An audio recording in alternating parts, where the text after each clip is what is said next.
Pay attention. The night when Santa Claus climbs into his sleigh to deliver toys to boys and girls all over the world. But just as important as Christmas Eve itself are all the days that come before. Hundreds of elves and humans at the North Pole work tirelessly all year to make sure that Santa's big trip goes off without a hitch. And it's a long time ago, amidst the hustle and bustle of these important preparations, that our story about the first ride of the North Pole Limited begins.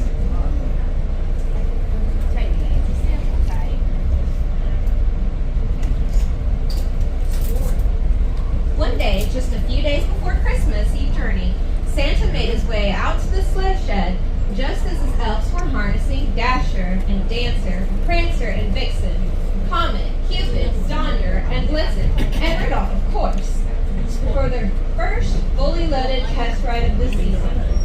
One by one, elves hauled huge bags of gifts out of the warehouse and loaded them onto the sleigh. But before they were even half finished, the sleigh was overflowing. So many children had written to Santa, all of them asking for a special gift. More children than ever before. The elves gasped in dismay. How in the world were they ever going to get all the toys to their Christmas Eve destinations? Santa calmed the elves, slowly stroked his beard, and began to think. I have an idea, he exclaimed. I'll send a telegram right away to all the railroads. They can send trains to the warehouse at the North Pole's railroad yard and carry extra presents to their destinations for me. From there, I can take them on the sleigh to the boys and girls. So Santa hurried off to the North Pole Depot to send the telegram. And look, you guys, what I have here. I have the telegram. Oh, they just got back from the North Pole, everybody. Say hi. Hello. Meanwhile, in Chattanooga, Tennessee, Conductor North was getting ready to board his train when he heard the telegraph being clicked out a brief but urgent message. To all railroads, from Santa Claus, too many gifts, stop. Please bring trains to help us haul the gifts to their Christmas Eve destinations. Stop. Remember, Christmas magic. Stop. Santa. Bye-bye, guys. See you later. Have fun back at Chattanooga.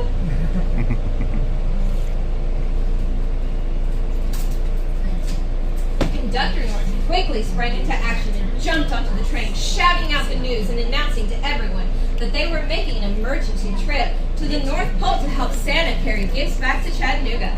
The passengers took their seats, brimming with excitement at the news of their special mission.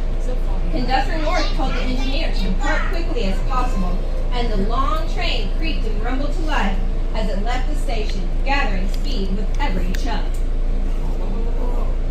The train wove its way through the countryside, crossing high bridges, over creeks and other railroads, passing houses, roads, and buildings in the East Tennessee countryside as Conductor North moved through the...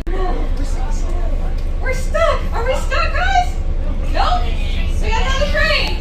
Oh, look at that! Oh, phew! What a relief! We're not stuck. Okay, that's good.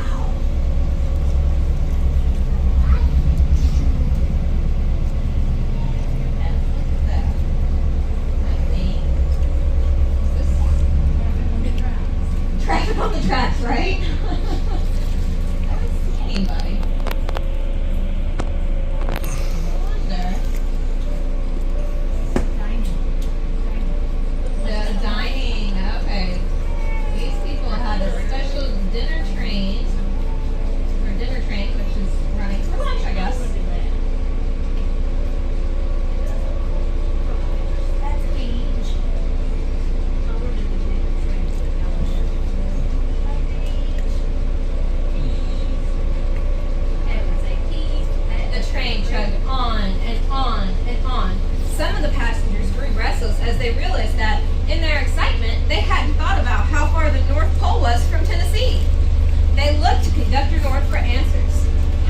they have to ride the train?